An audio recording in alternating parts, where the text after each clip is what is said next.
His name is Gareth, and he rips bits. His name is Gareth, hence why it's Gareth's. Good evening, and welcome to Gareth's. This is improvised stand-up comedy. Now, the way this works is people send in their suggestions, and I haven't seen them, and I riff on them for your pleasure. My name is Gareth. I riff. It's Gareth's. Now, if you're watching on YouTube, you people, please subscribe, hit the bell, do it. Okay, and this will bring us to our first segment, which is Riffs Just In. Now, every week I riff on 4 crazy news stories picked out by my producer. Again, I've not seen these. I didn't even know it was going to be 4. Normally it's 3. It's 4. Okay, here we go. This is from Newsweek. Nearly 200 people change legal name to Salmon in order to get free sushi? What? Is there no more? That's all I get. Okay, so, this is an insufficient amount for me to go off of to my man who sets these up. But I can infer that this was a restaurant that was like, hey, if your name's Salmon, you get free sushi. And then 200 people are like, fuck it, I love sushi so much that I'm going to initiate the paperwork and legal process in order to change my name to Salmon. And then people are like, are you going to keep your name? And be like, no, I'll just change it right back after. I'll go back to Gregor's, but I'll do Salmon and get all the free salmon. Your last name's Gregor's? No, it's not, but I kind of would rather that be my last name. Well, you're going to... from Salmon to Gregor's. Yep, that'll be me. Gregor's. Yeah. The point is, I love salmon. And you cannot, if you're a restaurant, you've got to be like, bullshit. I mean, I would, this is why you don't do giveaways. We've talked about this on the dollop. Don't do sweepstakes. People lose their shit. Think of the McDonald's Monopoly game. It became it was like its own crime syndicate. So the legal changed. It's shit. And if you see a picture of this sushi restaurant, it's not like, it's okay, but it's booths. It's booths. Okay.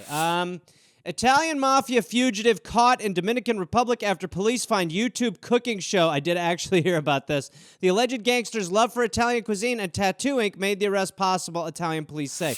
I mean, this is it, right? So this is someone who had committed a crime and just couldn't resist the siren call to do a YouTube cooking show. And it is now done for because of a YouTube cooking show. And that is where we're at. Like, we crave fame so much in this society. Too much in this society. You know what I mean? Like, this dude knew. He was like, I'm fucking on the lam. I've killed people. I can't go to jail. You want to do my YouTube cooking show? We're making banh mi's. Yeah, I'll do one. I love a banh mi. I'll do one. I'll do it. I'll do 2 episodes. I'll start my own channel. Is that okay?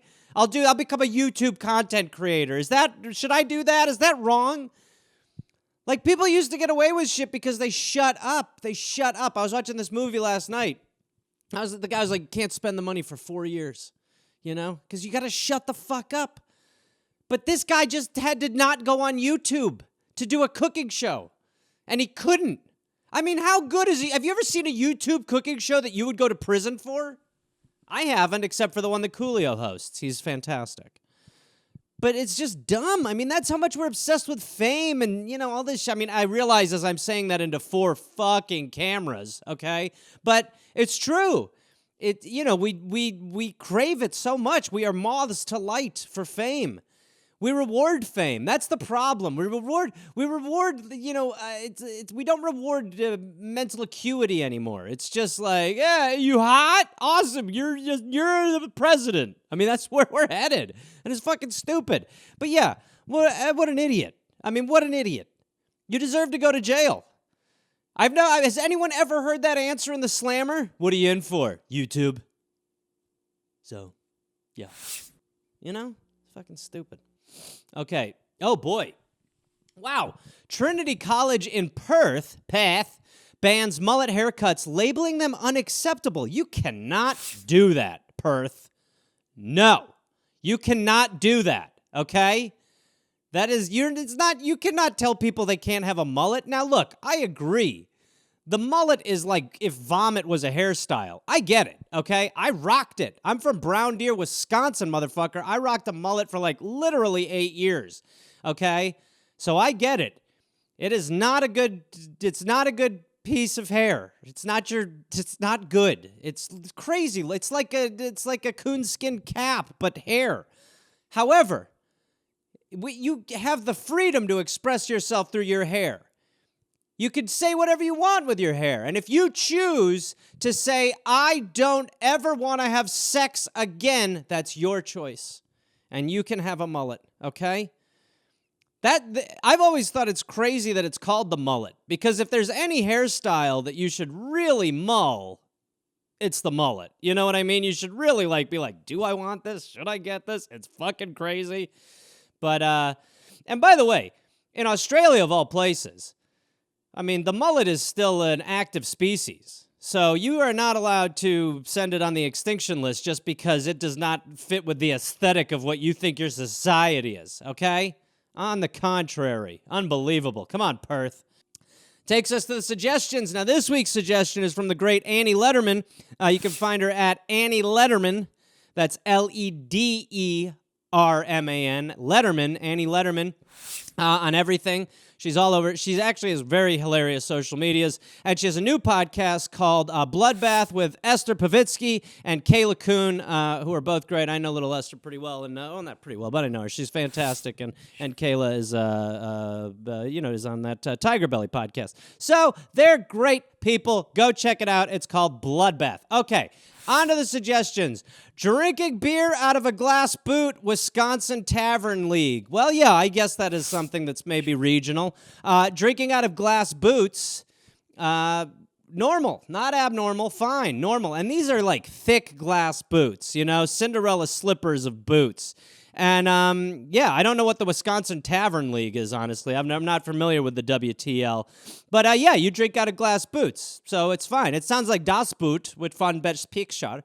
But, you drink out of glass boots. I actually I had a travel show with my buddy Evan, and one of our producers, whose name was Claire, used to, when we would go out, we would get hammered, and what she would do is she would drink beer out of her shoe, no problem.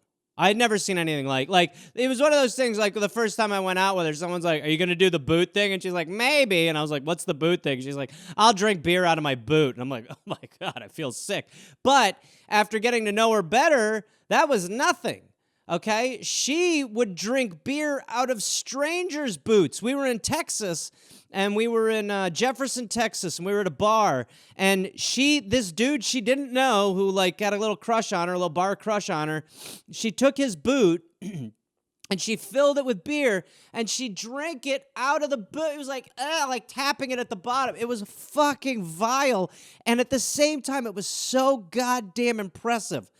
It was like, look, if you're going to do bar tricks, I don't know anyone who did better bar tricks than her. I mean, she just was unbelievable. She would drink beer out of anyone's shoe. She was like Cipperella. It was fucking bonkers. It was awesome. So there you go. Red Bull and vodkas. I think Red Bull and vodkas are a drink that most of us have a brief, dance with. Right? I mean, I've had a Red Bull and vodka before. I've had a number of them. It's a good, you're tired going out drink, but it's a bad, I want to go to bed drink. I think it's an age thing. At some point, you realize that it's enough of, denying the effects of alcohol, That's what I used to think with, drugs. I mean, friends of mine would tell me, it's me. But, that's why, doing cocaine makes no sense eventually, because you're just all cocaine is a bouncer for the other, things you've put in your body. So for all these other things that are supposed to, make you feel something, cocaine is no, it's just me. And then when cocaine wears off, it's like, all right, everybody in. And then you're like, oh my God, I don't feel good, But you just hit an age wall. You just hit a wall where you just go, I don't fucking want to do this anymore. I don't, you know what I mean? I don't like staying up. I like bed. So Red Bull and vodka, no. Vodka and vodka, yes. Right? Red Bull to me in general, it's crazy. I've had maybe one Red Bull in the last couple years. my cousin in England apparently drinks, like, no joke, 15 a day. So he has angel wings. He actually does transcontinental flights because he's got a lot of wings. But yeah, I don't know. Weird drink, but I'm fine with it. Crazy bets you've made. Oh, Jesus Christ. Well, I talked about one of them on the Pandemics with my buddy Jake. We had a bet where I was going to get a tattoo of Brett Favre on my calf over a bet. That was a crazy bet. I've bet, every year I had a bet with, he was really my main betting friend. Every year we would bet on the Packers and the Bears. We actually had a lot of prank bets with another friend of ours. And what we would do is we would get him to make terrible bets. One time we got him to bet on a playoff game that had happened the day before. Jake was like, I'll take the Texans. And he was like, Bengals, baby. And, like, the Texans had already won. So we did that one year. And that was for a Zumba class. He had to take a Zumba class. Another one was for glamour shots, where he had to go take sexy glamour shots. Yeah, just like a bunch of them. But outside of getting a tattoo of Brett Favre on my calf and a Vikings jersey saying I won the Super Bowl, that's by far the craziest bet I've made. I'm trying to think if there's any. Oh, one time in high school, I had a bet with a friend of mine, and we wanted to see who could go the longest without, tossing off. And it was crazy. I think, look back on it, I'm like, for an adolescent to go, like, 2.5 months, you know what I mean? Like, yeah, that was like, the Beach Boys would write a song about that time called Wet Dreamin' USA. You know what I mean? It was just like I'd go to bed and my penis would be like, all right, I'm in charge. Now, how do we fuck? You know? It's just, yeah, that was a crazy bet. Okay. If you had to spend $5,000 on yourself, what would you buy? Oh, boy, I don't know. I don't know if I would, honestly, it would probably be some sort of travel thing. It would be like, yeah, I honestly don't even know, like, what kind of luxury items cost $5,000. Like a hot tub, maybe? I could probably get a hot tub for $5,000, a nice one, or a jet ski or something like that. But yeah, I'd probably go to France and just, like, live like Johnny Depp, but within reason for like 10 days or something. Just, go crazy. Red Bulls and vodkas. I'd have a Red Bull and wine. You know what I mean? A little Merlot and Red Bull. Fuck it. Let's dance. Bonfires. Yeah, they're not fun, right? They're not fun. Bonfires aren't fun, right? They're like, right? That's not, it seemed like bonfires seems like one of those things that before any source of entertainment were a great thing. That you'd just be like, you want to come down to the city center and be like, wow, what are we fixing to do? It's like, we're going to put a bunch of wood in the center and watch it on fire. It's like, fuck yeah, wait up.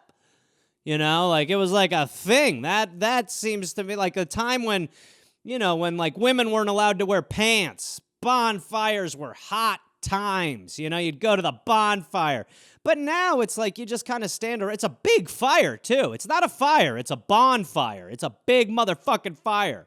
And you got to stand around that fire and just, I don't know. What's the point? Just move away from the ember wind? Or you're like, oh, God, Sheila's burning. She's on fire. Get the wet blanket. But, yeah, I don't know. It seems sort of like a waste. It's like how, there's a lot of stuff like that. Like most things I go see, I'm like, I saw it. Let's go. Me in a museum is not good. Me in a museum is like, oh, okay. Oh, all right. Oh, okay. Want to go to next room?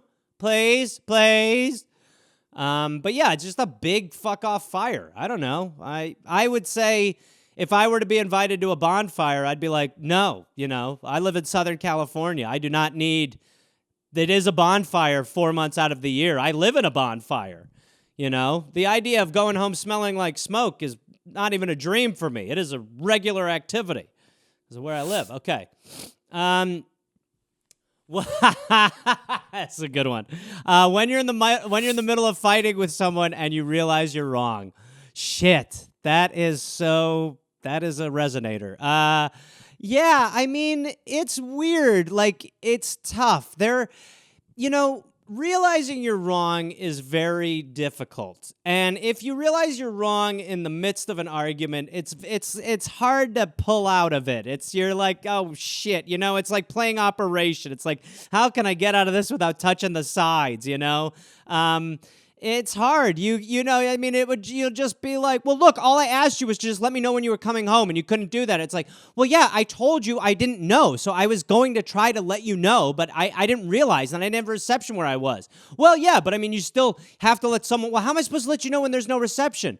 Well, you just, figure it out. Like, there are ways to communicate. Like, what way? Like, there's just ways, okay? And then what you should do is you bring up something different. You've got to turn it down an avenue. This argument path is not giving the fruits you need. You gotta do a hard right, And you're like, well, it's also because, you never put gas in the car. It's like, well, what are you talking about? Of course I did. Well, not always. There was that time at Bishop's 5 years ago. Why are you bringing that up, And then you go, well, look, okay. And then you kind of need to wrap it in a moral that, nobody really believes in, but you're just kind of trying to put a finer point on. All right, look. I'll let you off about the gas thing, but, you got to let me know when you're coming home. You're not letting me off on the gas. I'm just telling you, it's cool. I'm mad, but I'm going to let you off. And it's like, you don't need to forgive me. It's like, I am forgiving you. So you can stop with all the, blah, blah, blah. You're like, it's cool. Well, I didn't even say that. I just told you I would come home when I was ready to. I said I would try to get in touch with you. I didn't have reception at the thing. Well, it's a bonfire. Oh, yeah, those things are awesome. I love those. Do you? Yeah, it's something we can, always connect on, a bonfire. I wish I'd known it was a bonfire. I'd love to have gone to that. It's so cool how it's just a bunch of wood in a fire. It's just like, wow, what are the odds? They're great. Sure. They're big. Sure. All right, well, guess we should make popcorn, It's just kind of like, it is tough. It's hard to admit you're wrong. It really is, especially if you get heated. Apologizing's hard. That's what I've learned in my relationships. Apologizing is difficult. It's a difficult thing to do. It's difficult to just be like, hey, I'm sorry, I fucked up. It's bad. It's hard, but I think also in like many relationships I've been in, sometimes you just got to do it and you don't believe it. You just go, hey, I'm sorry. You mean it? Yeah. Really? Nah. You're serious? Nah. You're really sorry. It's like, that's how you got to play. All right. Well, I think if some of you were here, maybe you'd be laughing. It's hard for me to tell. My March Madness picks. I didn't make any. I'm one of the people who's never filled out a bracket. Maybe I filled one out 1 year. But it's, I watch some of it. I watch like the Final Four and stuff, but I don't know. The people go crazy with the bracket stuff. It's just, I'm like, I feel like an old woman with just like a bunch of young boys around me. I'm like, oh, you boys and your March Madness. They're like, well, yeah, but it's like really fun. You get to kind of predict it. Oh, good Lord. Enough with the March Madness. Why can't you just watch the games and be happy if you didn't think a winner was going to win? You can mention it after that. Well, it's like if you get a bracket right, that's really hard to do. Well, you know what else is hard to do is build your own gazebo. Why don't you boys just go out back and start building a gazebo? And that would be madness. It's March. It would be madness to have a gazebo. So why don't you go do that? Because sports are entertaining and it's really fun. I said watch them. The brackets. It's with the brackets. Everything with the brackets. It's all with the brackets. I'll tell you what it is. It's allowed rackets is what it is with the brackets. Look, I guess I can't explain it to you. Oh, you can't. What's wrong with just having a little fiber? What are you talking about? Well, just have some fiber already. Enough with the March Madness. Have some Metamucil. What? I'm just saying, wouldn't it be better if instead of filling out your bracket and watching a little March Madness, you just went out back with some bags of Metamucil and fiber and built a gazebo? Wouldn't that also be a bit of March Madness? I don't know if you've ever had Metamucil, but I'll tell you, it's not madness. Gross. I'm just saying. It's fun. You can watch it if you want. I will. Well, okay. Good Lord. When I was a little baby girl, brackets was a knee disease. Brackets was a knee disease? Yeah, you got brackets. Your knees would be bumping and you'd have brackets. Now that was real madness. And it wasn't in March, if memory serves. You know, that's how I feel. I'm like, you guys go figure it out for yourselves. Have fun. But, you know, build me a gazebo. Okay. Okie dokie. All right. What's something you really wanted and didn't get, but realized later it was better that you didn't get? Oh, I have a number of answers. I'll give you two. My first one is famous.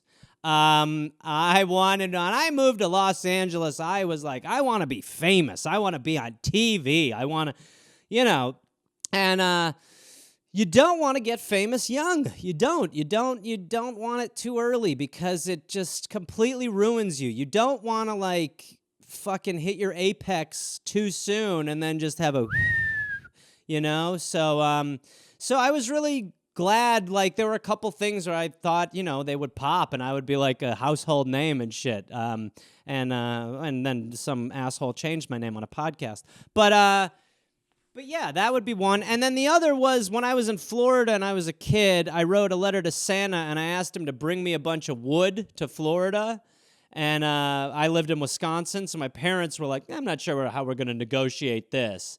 And eventually I realized that it was probably a good thing that I didn't get all that wood in Florida for Wisconsin because it probably wouldn't have transported easily. You know, just waiting for your luggage is just 2x4s and 4x4s and just pieces of long flat wood are coming out, you know?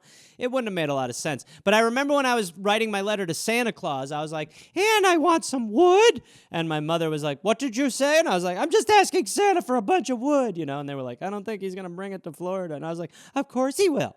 But those are two things. There you go. Guy liner. I don't even know what guy liner is. I'm going to guess it's eyeliner for guys because I'm real smart. Yeah, I know I have friends who, you know, apply a little makeup. I have a buddy who uses a little eyeliner and he paints his nails black and, you know, like his wife will like put some makeup. I mean, he's fine with it. Anytime I watch a woman put on eyeliner, I'm like, how did she do that? I can't. Like, keeping your eye open while you're putting a fucking pencil on your eyelid is just bonkers to me. I can't physically do it. You know what I mean? It's like operation. I'm like, I can't operate on myself, you know? You got to go like, and women will just be like, yeah, but it's so easy because we were just talking about it. And you're like, what did you just do? Your eyes are blackened. What happened? You know, and they're good with that pencil just smoothly. Like a fucking surfing, just like yink, yink, just right under there, you know, But, yeah, to me, it's not easy and not worthwhile. I'm not a big makeup person, personally. I did used to dress up in my mother's clothes a lot, and, you know, and I would put on makeup, I'm sure, but I think the makeup was more, I don't think I enjoyed the makeup as much as the dress. I think it was just, you know, I was bored as fuck, honestly. So yeah, I don't know. I mean, I would, look, again, I mean, I don't care. Do whatever you want. You know what I mean? Like, if you want to wear eyeliner, go for it, you know? I mean, we really should be at the point in society where, like, you know, you're just kind of like, whatever, you know? I mean, I think it's kind of cool the way that, yeah, so many differences now. That's when you listen to history and shit, like, we were not allowed to be different. Now there's so many different ways of expression. However, we are still run by the same bunch of fucking assholes. So, okay. British TV versus American TV. Which is better and what are your favorite shows? It's very hard to say. They're so vastly different. British TV they make less, they make shorter seasons, they make fewer seasons. American TV, if it hits, they make longer seasons. They make 40 episode seasons, as many seasons as possible. I mean, a good example is The Office. You know, the UK Office, there's 2 seasons and like a Christmas special. 6 episodes, 7 episodes each. The American Office, there's, 500 episodes? You know what I mean? It's just, like, very different what they want from it. Like, UK, they're like, yes, it's a bit more artistic, isn't it? Yeah. And in America, they're just like, do you think they'll eat this shit? My favorite shows, Office, like I said, I liked Little Britain a lot. American shows, I don't know. I've been watching What We Do in the Shadows. I don't know. I watch a lot of garbage. Below Deck, I love Below Deck. All right, hold on, wait, I gotta do this real quick. Chickens as pets. Into it. Okay? Even if you just have a chicken coop, that's fine. I mean, what people don't understand is how affectionate animals are. Like, turkeys, lovable creatures. Lovable. Love. They want to love. They want to come up to you and hug you and, be pet and be, treated well. And cows and all these barnyard animals that we're just eating the shit out of. They're, we don't give them a chance to they have personalities. I remember watching recently, there's a thing on Seinfeld where they were just like, do you think chickens have different personalities? If they do, I'm not sure we should be eating them. So true. It's not everything's here for us to eat. It's not like we were put on Earth in a buffet line and we're just supposed to march down it and just pluck everything we can off the land and be like, lump, lump, lump. But yeah, so I would say, chickens make great pets. A lot of animals make great pets. I mean, shit, you want to have some fun, go on YouTube and just put in unlikely animal friends. You'll see some shit that'll blow your mind. Orangutans hanging out with dogs, cats and elephants, men and polar bears. It's bonkers. So yeah, I support chickens as pets. Just don't eat them. Actually, we had a friend in Wisconsin who had a pig. She had this pig named Hortense. And my brother and I would go look after the pig every now and then. And we would, I remember one time we went there drunk and we were feeding the pig and the pig was chasing us around. It was a good time. And then we went over there one night and she proudly laid out the pig that she'd raised, that she'd killed. And I'm not saying, I think that is actually the best way to do it, let the animal, but I'm like, fucking A, I couldn't eat my friend, you know what I mean? If someone was like, remember Jeff? And you're like, yeah. And they're like, that's him. You'd be like, what the fuck are you talking about? They'd be like, that's Jeff. Isn't he tasty? Man, we really fattened him up right. You'd be like, blah, blah, blah, blah, blah, blah, blah. But so, yeah, there you go. All right, chickens as pets. Being friends with your ex. Well, you need a buffer. You need a period where you're not friends. It's hard.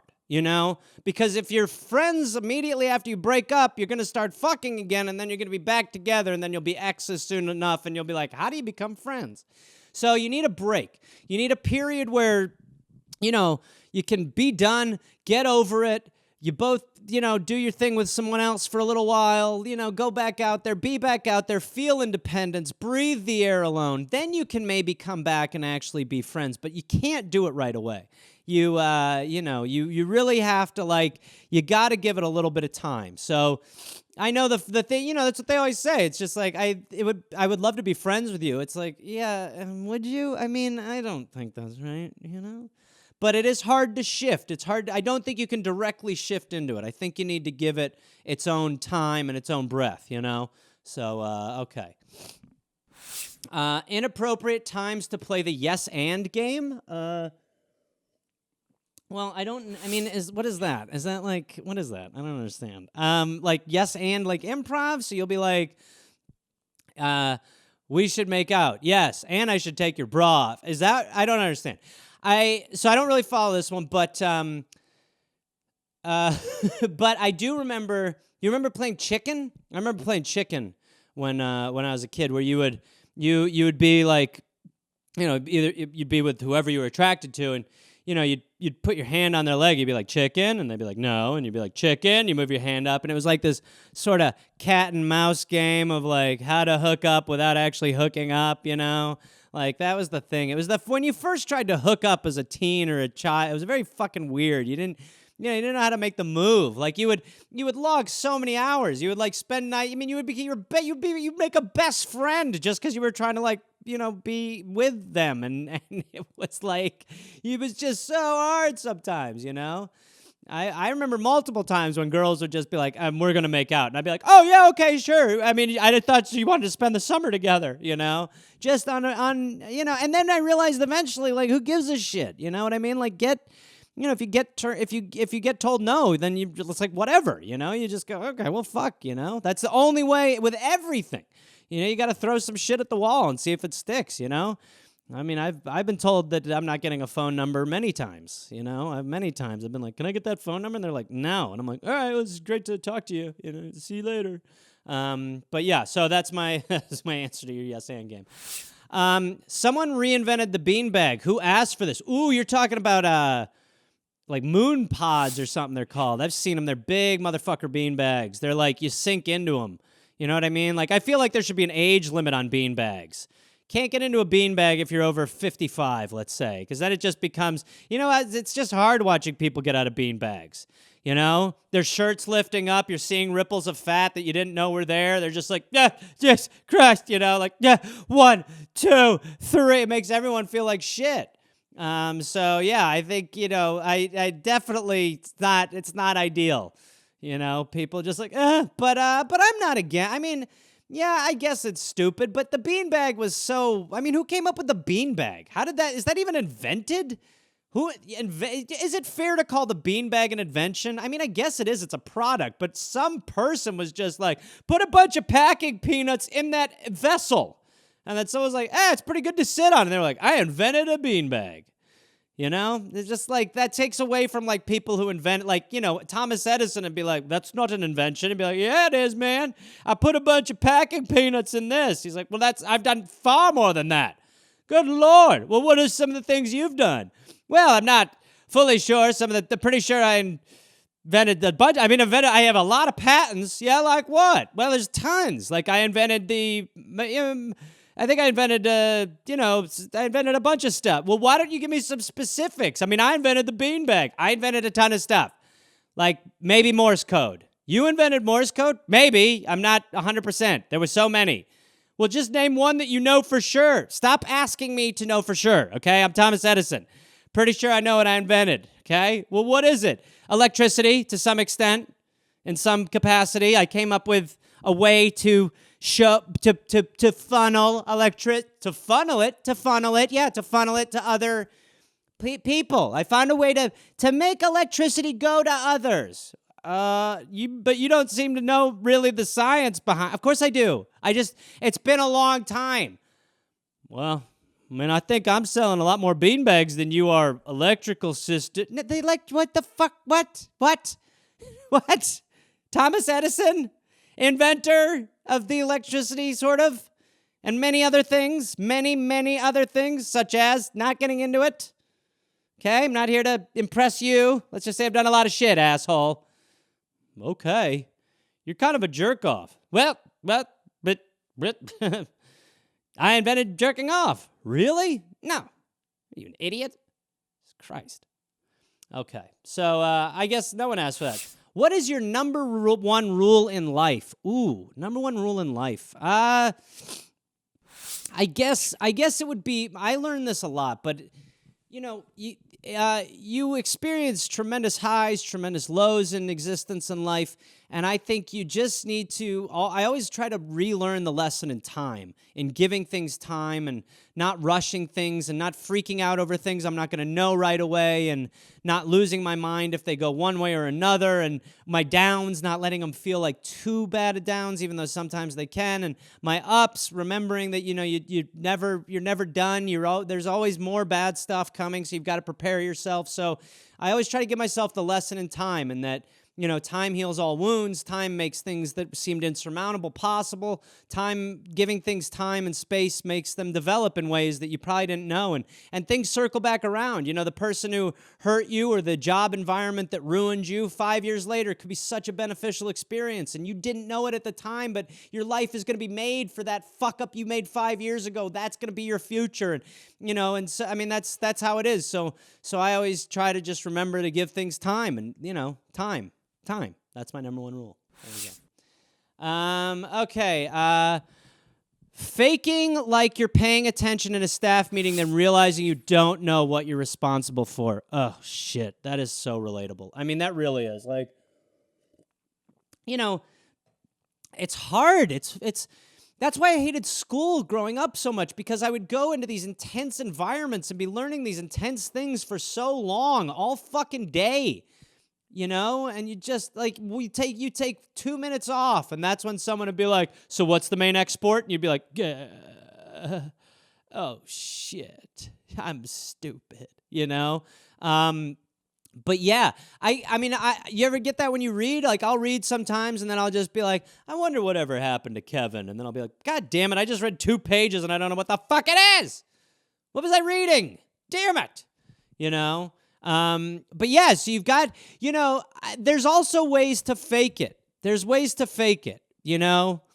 You're not paying attention. Someone's just like, Clark, what do you think? You're like, snapping back into reality, like, I mean, to me, I'm like still a little hot cold on the whole thing. You know what I mean? Come up with a holistic thing, something big. You said you're not sure about this whole thing entirely. I mean, I hate to be the guy to say it, but maybe we should just sort of rehash what we were talking about and look at it in a different way. That's a good idea. You know, you can bullshit your way, sort of. But I also remember being called on and, literally being like, I wasn't listening. Like your mind wanders. You can't, I mean, if there's one thing like over the last years, again, I mean, it's been so bizarre and crazy in all these different ways, but I think in some ways, you've learned like, man, the way that our society runs and works on the backs of everybody, it just sucks. It's shit. It's not cool, So you're not meant to be put into a concrete, building and just stare at a felt wall all day with 6 birthday cards hanging up on it and some photocopied picture of friends or something, Like, your life is supposed to be meaningful. Existence is supposed to matter. It's not supposed to just be like, how do I make the bills and rent at the end of every fucking month, But that is, that's where it is. So yeah, I think you have every right. I mean, you should be able to nap at work, I mean, you've ever seen what these Japanese companies do? I'm not saying it's the prototype, but like there's exercise breaks. There's, or like in South America, like siesta, the siesta culture is brilliant. I at work would carve out like 10, 20-minute naps for myself at time. I would be shocked at how much more refreshed I would feel after a 15-minute nap. I'd be like, that should not have made me feel as much better as it did. Anyway. So yeah, so I mean, it is a terrible feeling. You're just like, oh no. Okay. Dave filming you sleeping on planes. Well, it's weird. It's weird. It's a weird thing. Dave Anthony films me when I sleep on planes when we travel together. I don't even really know how it started. It was just, we took a flight once and Dave's seat was in front of my seat. We both like window seats. That's the problem. Because people will be like, why don't you sit next to each other? It's like, because I don't want to sit next to him. What are you talking about? Why would I sit yeah, you're right. I love Dave. Let me sit in the middle seat. Yeah, no. I want to be alone, sleep. I don't need to talk to anybody. So I'd rather the window seat so I could sleep. So he just books these seats, and I guess he just books his first, and he books mine second, and he just books them close together so we get off the plane at the same time. Well, he didn't know he was dealing with someone who, when I was a child, my family called me carcoleptic because I slept in the car so much. If my mother needed me to sleep, she'd just take a loop around the block 3 times, and I'd be like, and she'd let me sleep in the back of the car with the door open, which was really just like robber bait, It was just basically like, does anyone want to kidnap this fat child? And everyone would be like, no, we're good. But yeah, so then I would be passing out, and then Dave just would film me. He would do this thing where he'd lift his camera up or his iPad up or whatever, and he'd film me, and then he just started posting it. And the first time he did it, I was like, dude, what's your problem? And he was like, what's the matter? And I was like, why would you do that? But that's how he plays it. He plays life like that always. He's always like, what do you? I don't understand the problem. But it became like, I would look at him and I would be like looking at him because I would know I'd slept, or sometimes I'd know I had an ugly sleep. You know what I mean? When you ugly sleep on the plane, like where you wake up and you've like drooled, Cheez-It mouth drool on your chest, and you're just like, like nobody would ever love you in this state. So there have been a couple times where I've ugly slept. I'm woken up and been like, and then been like, oh no. And then he posts pictures or videos of me, and I'm just like, oh, that son of a bitch. I'm just like,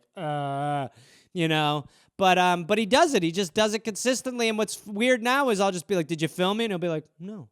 I'll be like, oh, okay, good, And then it'll be an hour later. I'll just be on Instagram and just see, you son of a bitch. And he'll be like, what's the matter? I'm like, what do you mean? What do you think is the matter, asshole? So yeah, it just kind of started very organically. And it's just, I mean, again, I'm very excited to try to get back out on the road and do some things. But yeah, that is among the things I'm not looking forward to returning to. And also people around us. think it's crazy if I'm sleeping and some weird dude in front of me is filming. I mean, what would you think if you didn't see the two people sitting in rows, not interacting in any way, and then one of them sleeps and then the other one is just like filming it? You'd be like, this is crazy.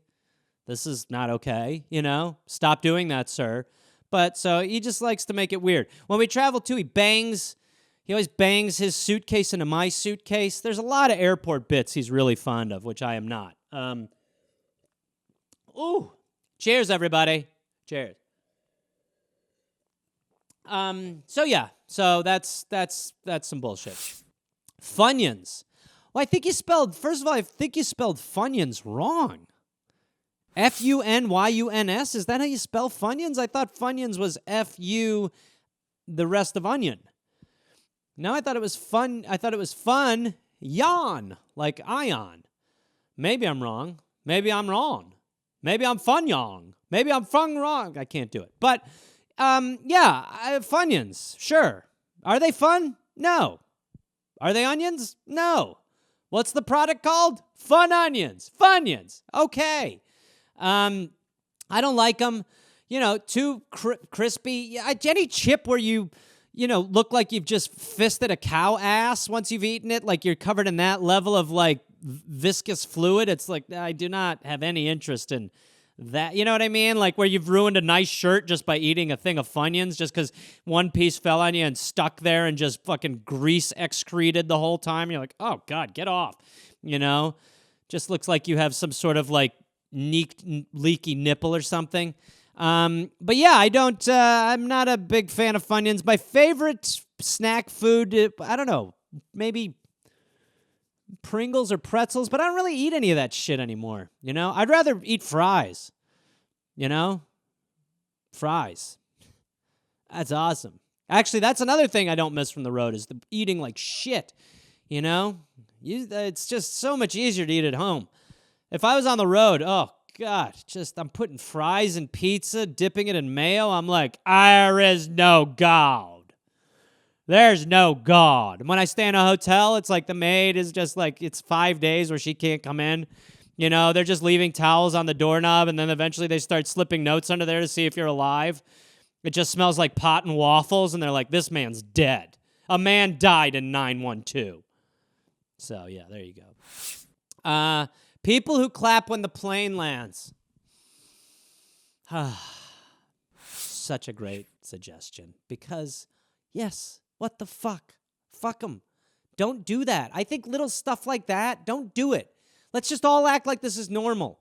Now, if your plane goes through some shit, clap when it lands, for sure.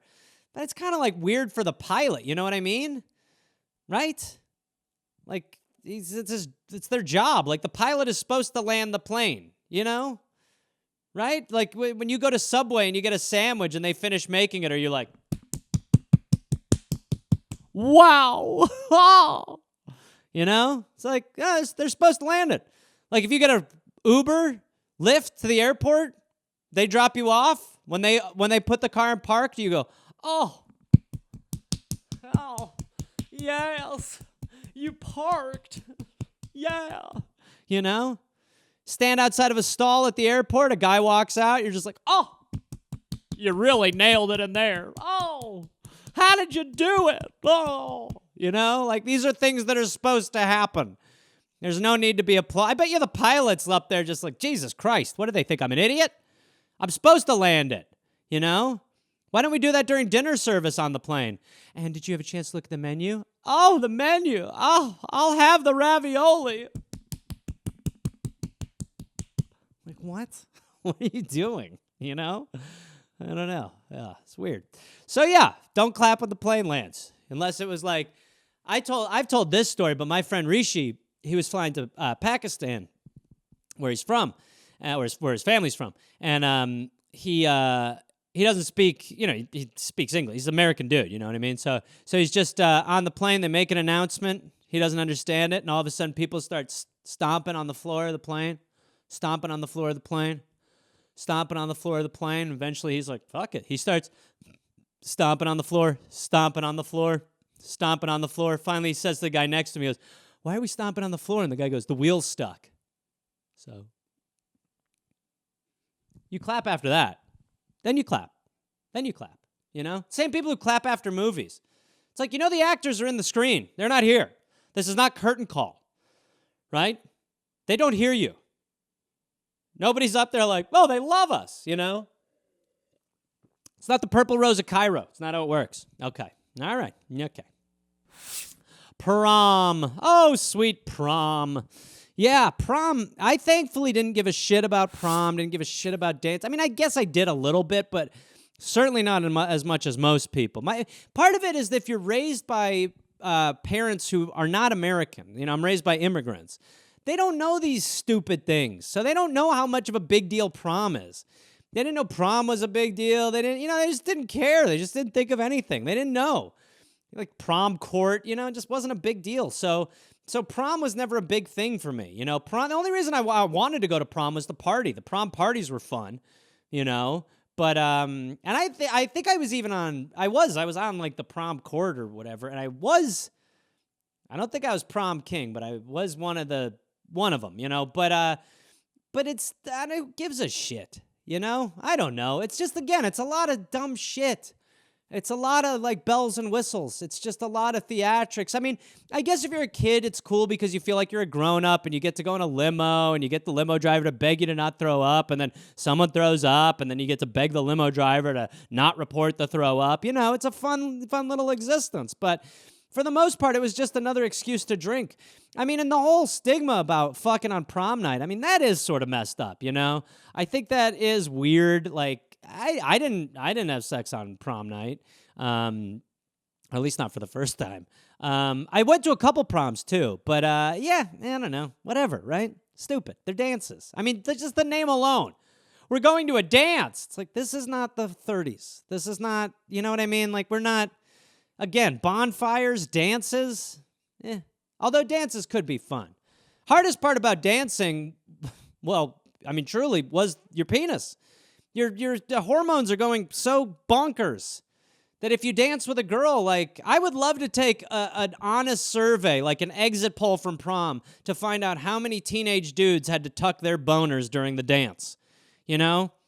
Because, I mean, like, boners are a problem for your whole life, but, man, the high school prom boners, that is a Venn diagram of erection right there. That is just, you are popping constantly, you know what I mean?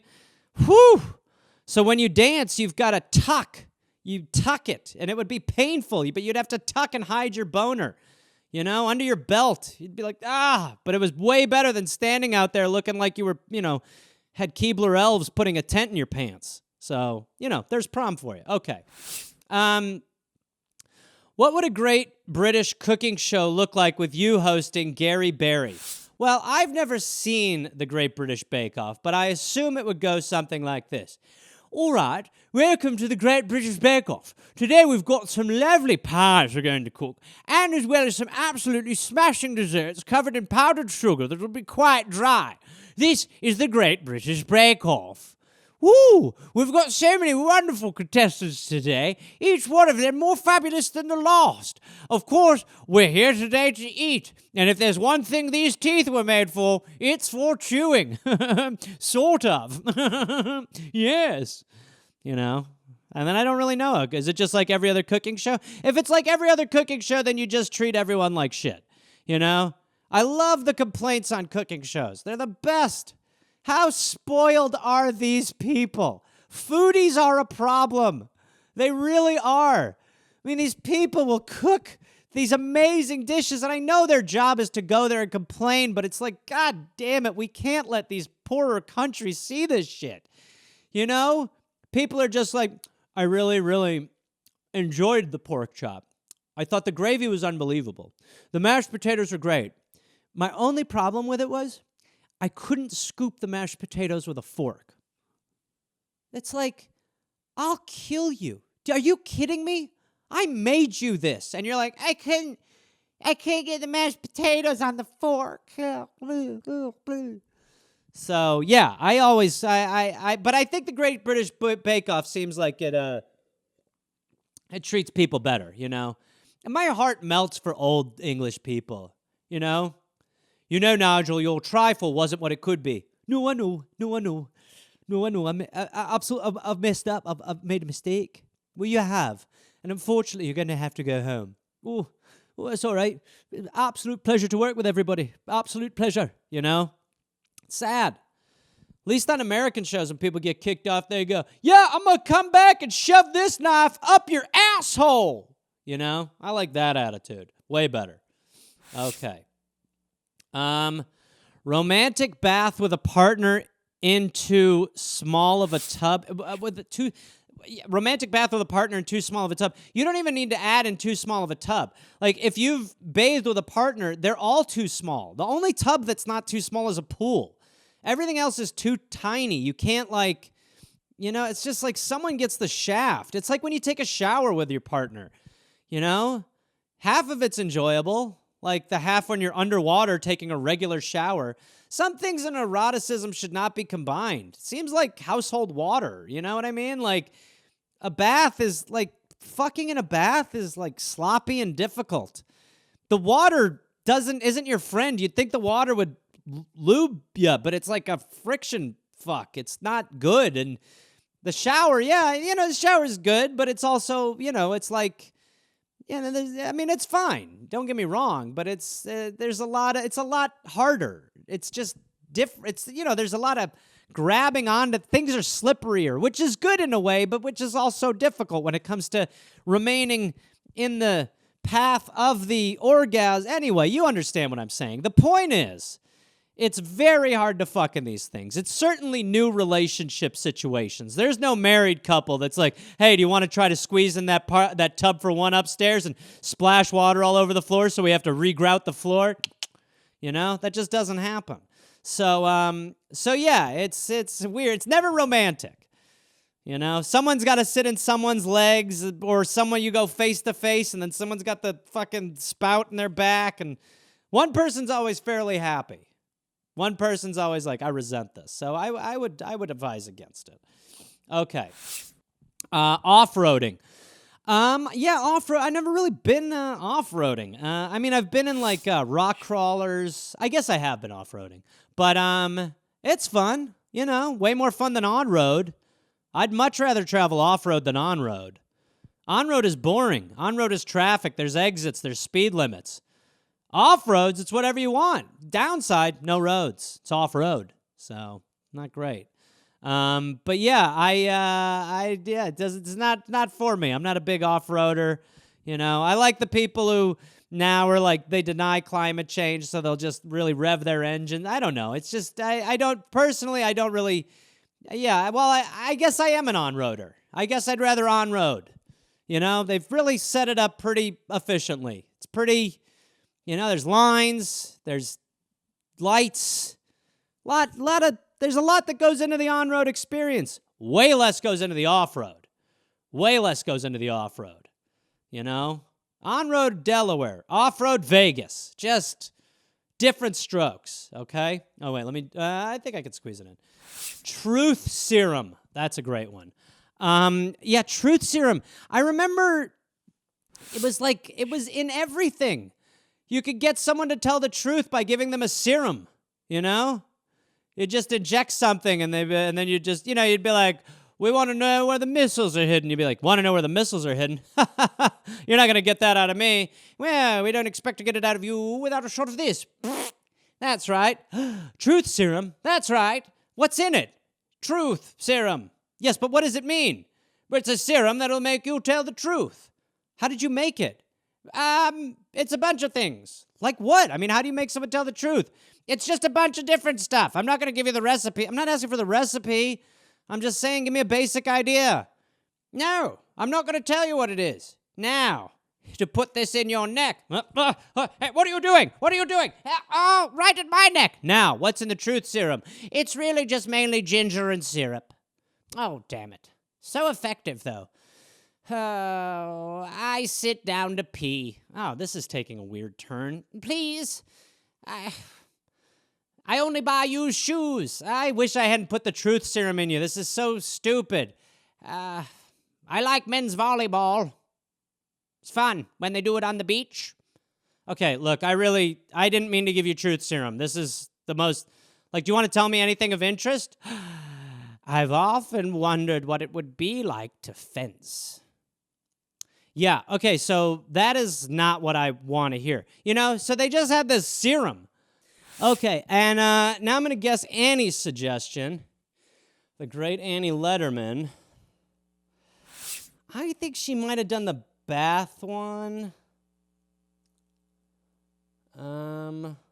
Being friends with your ex. Guy liner, I could see being her. I'm going to say...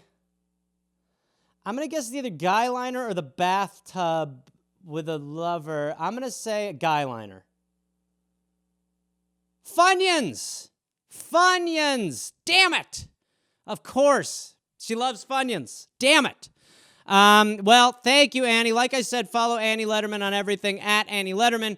We'll get our boy Jose. Before I promote this stuff, so it really has been about a year of doing these Gareth shows, and they're super weird. It's been very nice to be able to perform in front of people, even though they're not here in any way.